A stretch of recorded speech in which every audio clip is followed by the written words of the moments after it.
The deep spaceship Horizon's wake moved slowly through the silent dark. Stars looked frozen, like small wounds in the black sky. Inside the ship, everything was quiet except the low hum of machines and the soft breath of one human. Captain Elias Rowan stood alone in the observation chamber. He was not afraid of space, but tonight it felt heavy, like it was watching him. Earth was very far away, so far that memories felt thinner than air. Elias was chosen for this mission because he was calm, patient, and human. Humanity had finally made contact with another intelligent species, the Shire. They were not enemies. They were not friends either. They were careful, too careful. The Shire had watched humans for generations without speaking. They studied wars, love, music, and grief. Now, for the first time, one of them was speaking directly to a human. Her name was Lyran. She never showed her full form. To Elias, she appeared as a soft glow behind a layer of protective glass. The glass was not for humans. It was for her. The Shire believed contact could harm understanding. Lyran usually spoke in slow, measured sentences. Every word was tested before it left her mind. That is why Elias was not ready for what she asked next. The translator band around his ear activated with a faint tone. "Human Elias," Lyran whispered. Her voice was quiet, almost shaking. "May I ask a question that is uncomfortable?" Elias straightened his back. "You may ask," he said gently. There was a long pause. The stars outside seemed to hold their breath. Then Lyran spoke again, softer than before. "Are you naked right now?" The words hung in the air like broken gravity. Elias did not move. His heart beat once hard. The question was not rude, it was not playful, it sounded scared. He looked down at himself. His uniform was clean. His boots were locked to the floor. Everything was normal. Yet the question made his skin feel cold. "No," he answered honestly. "I am wearing my uniform." Silence followed. Then Lyran let out a sound Elias had never heard from a Shire before. It was small, sharp, like a breath caught in fear. "I see," she whispered. Elias frowned.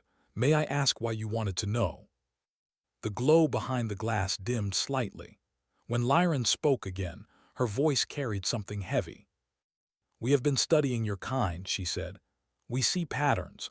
When humans remove protection, important things happen: birth, trust, grief, love." Elias felt a tight ache in his chest. "To us," Lyran continued, "covering the body means hiding truth. We do not understand clothing. We only understand exposure." She paused, then asked quietly, "If you were naked, it would mean you trust me, would it not?" Elias did not answer right away.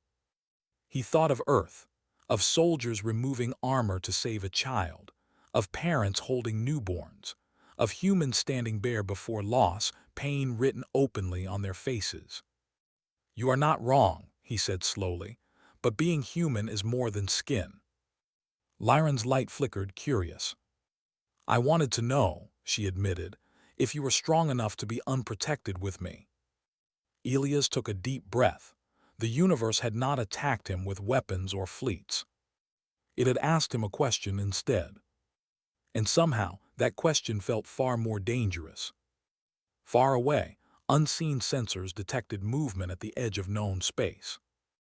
But inside the ship, the first true test of humanity had already begun. After the strange question, nothing felt the same on the ship Horizon's wake. Captain Elias Rowan found it harder to relax. Even silence now felt like it was listening. Lyran did not speak for several hours.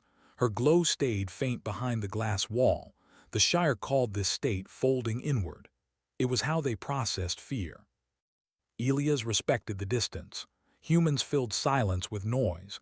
The Shire filled it with thought. Later, Lyran returned. Her light was steadier but quieter, like a candle in a large room. "I wish to explain," she said, "so you do not misunderstand us." Elias nodded. "I'm listening." "The Shire were not always like this," Lyran began. Long ago, we showed ourselves freely. We believed being seen meant being safe. Her glow shifted, forming soft waves of color. The translator struggled, then adjusted. But other species learned our shapes, our reactions, our weaknesses, she continued. They used that knowledge against us. Elias felt a chill. Humans knew that story well. So we learned to hide, Lyran said. Not behind armor, behind silence, behind distance, behind caution. She paused, then added, clothing to us looks like fear made visible. Elias exhaled slowly. To humans, it's the opposite. Clothing makes us feel ready, strong enough to face the world. Lyran considered this. Then strength is different for each of us. Yes, Elias said, but fear is the same. That answer made her glow brighten slightly. The ship trembled without warning. Red lights flashed once, then settled. Elias turned to the control panel. Minor space distortion, the system reported. Source unknown. Lyran reacted instantly. Her light pulled inward, tighter than before. That was not random, she said. Something is watching. Elias felt it too, a pressure, like standing under deep water. Hours passed. Sensors picked up faint signals, old technology, aggressive patterns, a species known to attack without warning, one that believed fear was weakness. The Shire had run from them before. They are close, Lyran said softly. My people will order retreat. Elias knew what that meant. The Shire would disappear again. Humanity would lose them. Trust would fade back into stories and data files. Do you want to run? Elias asked. Lyran did not answer right away. I want to understand you, she finally said. But understanding requires risk. Elias stood and faced the glass. He did not touch it. He simply stood there, visible, breathing, unguarded in posture if not in skin. Humans don't face fear by hiding forever, he said. We face it together, even when it hurts. Lyran watched him carefully. You still wear your protection, she noted. Yes, Elias agreed, but I'm not hiding my thoughts or my fear. That mattered to her, he could feel it. Outside, the unknown presence grew stronger. The stars seemed to bend away from it. Lyran's voice softened. Perhaps nakedness is not the body, she said. Perhaps it is the choice to remain. Elias felt something shift between them. Not trust yet, but possibility. The universe had tested humanity before with fire and steel. This time it tested them with patience, honesty, and the courage to be seen. And the test was far from over. The warning came without sound. On Horizon's wake, the stars outside the viewing ring twisted, stretching like thin glass pulled too far. Captain Elias Rowan felt it in his bones before the alarm spoke. Space itself was bending. Multiple signals confirmed, the ship system announced. Unknown fleet approaching. Elias did not sit down. He stayed standing, hands loose at his sides. Fear was there, sharp and cold but familiar. Humans had met fear many times before. Behind the protective glass, Lyran's light flared bright, then collapsed inward. Her shape became smaller, tighter. Elias had learned what that meant. They have found us, she said. Her voice was steady, but only because she forced it to be. This species hunts those who hesitate. Elias looked at the data stream. Weapon patterns, movement formations, no signals of communication, no warnings. They don't ask questions, he said quietly. No, Lyran replied. They punish weakness. A message arrived from the Shire Command Cluster. It was short, clear, cold. Withdraw, hide, preserve the species. Lyran did not repeat the words, but Elias saw them reflected in the way her light trembled. You are going to leave, he said. Yes, she answered. We always do. Elias closed his eyes for a moment. Humanity had records full of retreat orders. Some saved lives, some destroyed souls. What about this ship, he asked. What about me? You are human, Lyran said gently. You can fight, we cannot. Elias laughed once softly, without humor. "We don't survive because we can fight," he said. "We survive because we decide when not to run." The first impact struck the outer shield. The ship shuddered. A red fracture line appeared across the viewing glass but held. Lyran's light flickered wildly. "You should be afraid," she said. "You are exposed." Elias stepped closer to the glass. He removed his gloves and set them aside, then his rank badge, then his sidearm.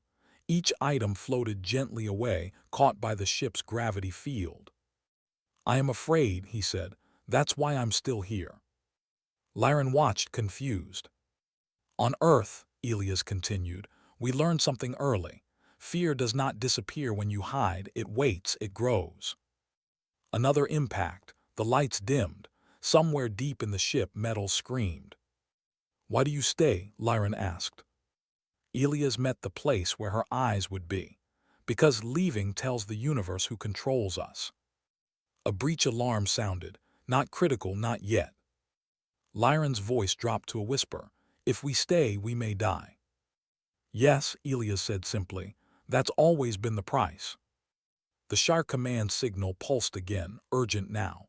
Lyran hesitated. That alone was something new. Shire did not hesitate. Outside, the enemy fleet moved into attack position. Elias turned to the ship's broadcast system and opened a channel. Not to Earth, not to the enemy.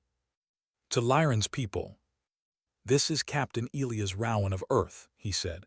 "We are not stronger than you. We are not braver. We just learned something the hard way." Another explosion rocked the hull. Elias stumbled, caught himself, and kept speaking. "When the universe tests you, it doesn't ask what you are afraid of," he said. "It asks what you choose." Lyran's light grew brighter, not panicked now, focused. "You are naked in a way we never understood," she said slowly. "You show fear, and do not let it rule you." Elias allowed himself a small, tired smile. The enemy ships powered their weapons. And for the first time in Shire history, one of them did not run. Lyran stayed. The horizon's wake trembled again as the enemy fleet drew closer, their dark silhouettes sharp against the stars. Captain Elias Rowan's chest tightened with every pulse of approaching energy.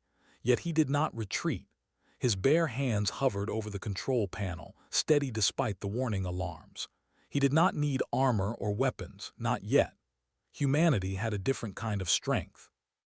Lyran hovered near the observation glass, her glow now flickering in rhythm with the ship's shaking hull. "You risk everything," she whispered. "Your kind is reckless." The words were not a challenge, they were awe. To her species, recklessness meant death. To humans, it meant choice. Elias did not respond immediately. Instead, he removed the final layers of his command symbols, rank insignia, his personal badge, even the small emblem of Earth tucked into his uniform. Nothing floated away in rebellion, nothing protested. He was still clothed, but exposed in the way the Shire understood, without shields, without pretense, without hiding. "They are waiting to see weakness," he said quietly. "If we run, we confirm it." Lyran's glow pulsed faintly, conflicted. Her species had never tested such openness against aggression. For centuries, the Shire believed hiding was the only path to survival. Elias was teaching her something radical, that bravery sometimes meant staying, even when the cost could be everything. The enemy fleet fired the first volleys. Shields glimmered red across the hull as tiny explosions rattled the ship. Humans around him would have panicked, gripping weapons, shouting orders. Elias simply kept moving, rerouting power, closing compartments, and recalculating defenses. He was not a god. He was human, fragile, fallible, and alive. Lyran watched him with wide, unblinking light. Every mistake he made, every stammered calculation, every sigh of strain, it was visible to her. And yet he did not hide. "You are still standing," she said, "even when everything is breaking." Elias smiled faintly, despite the pounding fear in his chest. "I am not standing because I am strong," he said. "I am standing because I choose to." Her light flickered again, and this time it grew warmer, more intense. She moved closer to the glass as if proximity could transmit courage, as if light could replace armor. She had never seen a human do this, stand fully seen, fully known, fully vulnerable, and yet refuse to retreat. Another strike shook the ship and sparks rained down from the ceiling panels. He caught them, rerouted power to shields with trembling hands, and continued. Lyran mirrored him in her own way, her glow adjusting with the ship's rhythm, a silent partner in courage. "Do you fear?" she asked softly, "or are you something else?" Elias laughed quietly, low and uneven. "Fear is always here," he admitted, "but I do not let it decide." For the Shire, exposure had always meant danger. For Elias, exposure had become strength. He was teaching them, in real time, that courage was not the absence of fear but the refusal to be ruled by it. As the enemy prepared another strike, Elias pressed his hand against the glass nearest to Lyran's glow, a human gesture of connection. "We stay," he said simply. "We face what comes, together." Lyran's light expanded, washing the chamber with warm tones of violet and gold. She had never felt anything like it. Humanity, fragile and fallible, had chosen visibility over hiding, and somehow that choice radiated power stronger than any weapon. The first enemy volleys fell short, not because they were dodged, but because the universe itself seemed to hesitate, watching what humans could do when fear was acknowledged, not ignored. Lyran understood something then, something no Shire manual could explain. Bravery is contagious, even across species. And for the first time, she wondered if humans were not fragile at all.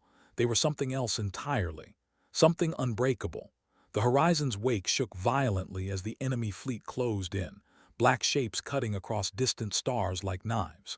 Captain Elias Rowan's chest ached from tension, but his hands remained steady on the controls.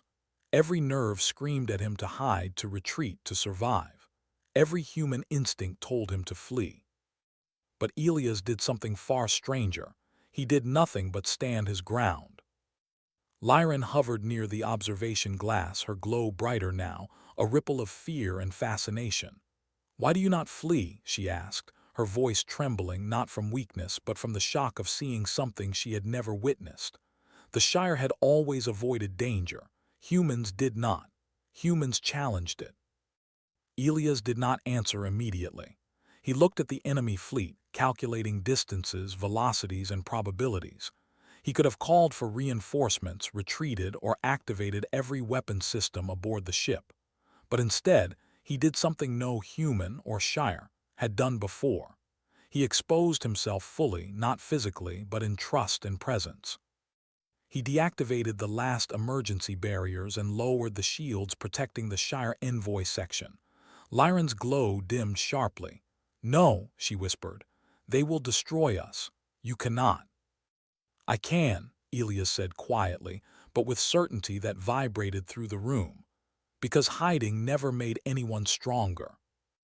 Outside, the enemy fleet accelerated, preparing to strike. Weapons glowed ominously, ready to fire. Lyran trembled, the first real fear she had ever shown in front of a human, and Elias met it head-on, unshaken. Then something impossible happened. The space around the ship began to ripple, light bending unnaturally, stars blurring and stretching. The enemy fleet froze mid-flight, caught in a gravity field they could not escape. Every sensor aboard the horizon's wake screamed with readings it could not explain. Lyran's glow pulsed wildly. What did you do?" she asked, awe mixing with panic. The Shire had no records of such an event. Their ships had never commanded the universe in this way, and yet here it was. Elias did not move from his position. His hands hovered over the console, not touching, not controlling. He had not given an order. He had simply chosen to remain open, exposed in the most dangerous moment of his life. The universe, as if recognizing the courage it had never seen before, had obeyed. Lyran's voice was a whisper now, trembling. "You are teaching us something impossible. Strength does not need weapons. Strength does not need armor." Elias smiled faintly, exhausted but steady. Sometimes, he said, strength is simply choosing to be seen, choosing to stay even when everything wants you to run. The enemy fleet, paralyzed by forces they could not comprehend, had no choice but to retreat. Their systems failed, their advance halted by something beyond technology or understanding. Humanity had won, not with firepower, not with tactics, but with the most human weapon of all, courage, plain and unshielded. Lyran moved closer to him, her glow stabilizing, warmer now. She had never felt awe like this. Her species had watched other beings for centuries, studying war and diplomacy, victory and loss. But she had never seen anything like humanity's quiet, naked bravery. "You are different," she whispered, "and we have much to learn." Elias rested his hand against the observation glass, the stars outside reflecting in his eyes. "We learn from fear," he said softly, "and then we choose what to do with it." In that moment, space itself seemed to pause. The enemy fleet vanished beyond the reach of human sight. The stars returned to their familiar positions, but Lyran, and perhaps the universe, knew that nothing would ever be the same again. For the first time, the Shire understood that true strength was not hiding. True strength was standing tall when the world wanted you to fall, and letting everyone see you do it. And humanity in that quiet, impossible act had changed everything. The battle was over, but the silence that followed felt heavier than any explosion. The horizon's wake floated in space like a wounded bird, hull scratched, panels scorched, and alarms still murmuring faintly. Captain Elias Rowan leaned against the control console, breathing shallowly, hands trembling from exhaustion. He was alive. The Shire envoy was alive, and the universe had survived a moment it would not forget. Lyran's glow flickered softly across the observation glass. She hovered closer than she had ever dared before. Her light had warmed, almost human in tone, carrying awe, wonder, and a quiet kind of respect. Elias could feel it like a weight pressing gently against his chest. The Shire had learned something they had never truly known.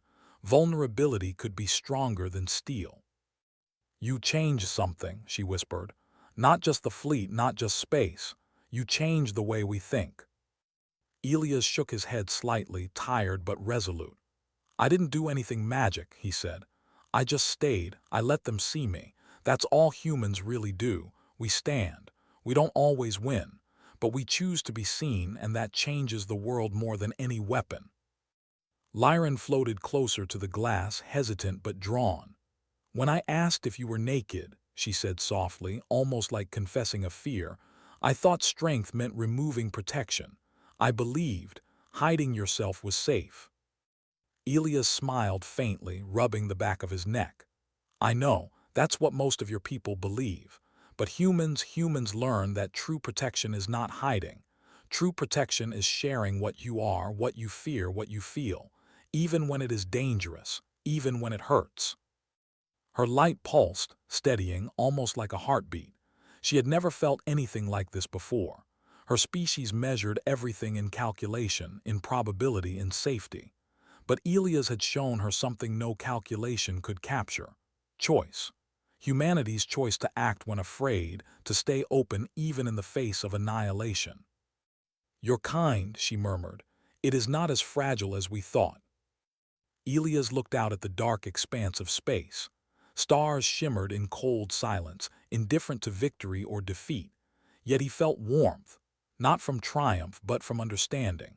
Humans and Shire, standing together, learning from each other, realizing that survival was not always about strength measured in weapons or shields. It was about courage, trust, and exposure. "We don't have the luxury of perfect safety," he said, voice low but firm. "Every moment is a choice. Every act of bravery begins with letting someone see who you are, even the parts you're scared to show." Lyran's glow expanded as if reaching toward him, almost touching but still cautious. "I will tell my people," she said. "I will tell them what you have done, what humans have taught me." "And they will understand," Elias said, "or they will remember enough to try." He leaned back, exhausted but proud, letting himself breathe fully for the first time since the enemy appeared. We do not survive alone. We survive by choosing connection, even when it hurts. Lyran remained silent after that, but her light no longer flickered nervously. It steadied, bright and calm. She had learned in a single act that exposure was not weakness. And in that moment, a bridge between species had formed, fragile but unbreakable. Elias glanced at the stars, letting the quiet settle over him. For humans, victory had not been measured in explosions or destroyed fleets. It had been measured in courage, in being seen when the universe demanded hiding. And for Lyran, for the Shire, it would be measured in the choice to embrace that courage in a world that had always taught them to hide. "Strength is staying," he whispered to the void, "even when the darkness wants you to run." And for the first time, Lyran truly understood the word human. The battle had passed, but the memory of it lingered in every corner of the horizon's wake. Captain Elias Rowan stood alone in the observation ring, staring at the stars stretching endlessly in the black void. They were silent witnesses, distant and indifferent, yet somehow brighter now, as if the universe had noticed what humans could do when they chose to remain open. Lyran had returned to her people, carrying more than data or tactical reports. She carried a lesson that no algorithm could measure. For the first time, the Shire had witnessed true courage, not in weapons, shields, or evasive maneuvers, but in vulnerability, honesty, and choice. And she would not forget it. Elias let his hands rest on the rail, eyes scanning the infinite void. Humanity had survived because he had made a simple choice: to remain visible, to face fear, to be seen in a way no one had demanded before. And that choice had changed everything. Humans had learned it over centuries through birth, loss, and survival. Now, another species had learned it too. He thought about Lyran's question, whispered in the quiet of the observation ring, the question that had shaken him more than any weapon. "Are you naked right now?" It had not been about clothing or skin. It had been about trust, exposure, and courage. By answering in the only way humans knew, honestly, fully, without pretense, he had not only saved the ship, but also opened a door for two species to understand each other in a way no communication protocol could capture. The hum of the ship's engine seemed softer now, less like machinery and more like a heartbeat. The stars outside reflected in his eyes, countless points of light that seemed both fragile and eternal. Elias realized that humanity's strength had always been misunderstood. It was not in armor, firepower, or even strategy. It was in something quieter, deeper: the choice to be present, to be seen, to endure even when the universe demanded hiding. Lyran had told him once that she believed strength was about removing protection, but now she knew better. Strength was about staying, showing fear, and still moving forward. Strength was about letting others see you as you are, trusting them enough to be vulnerable, and hoping they choose to honor that trust. And in doing so, humans had not only survived, they had become something larger, something that inspired even the most cautious of alien species. Elias smiled faintly, thinking of Lyran's glow, now calm, warm, and steady. He knew she would carry this lesson to her people. He knew that centuries of Shire caution might begin to change. And he understood something else too. The universe, vast and indifferent, respected courage when it was real, when it was raw, when it was chosen freely. The stars stretched endlessly, yet the human heart within Elias felt unshakably small and yet enormous all at once. It was not about conquest, control, or recognition. It was about the quiet act of staying, of standing exposed to the unknown and letting your humanity shine through. That was the legacy humans carried, and it was a legacy no enemy, no fleet, no darkness could erase. He whispered to the void, not expecting a reply: "Courage is not what we wear.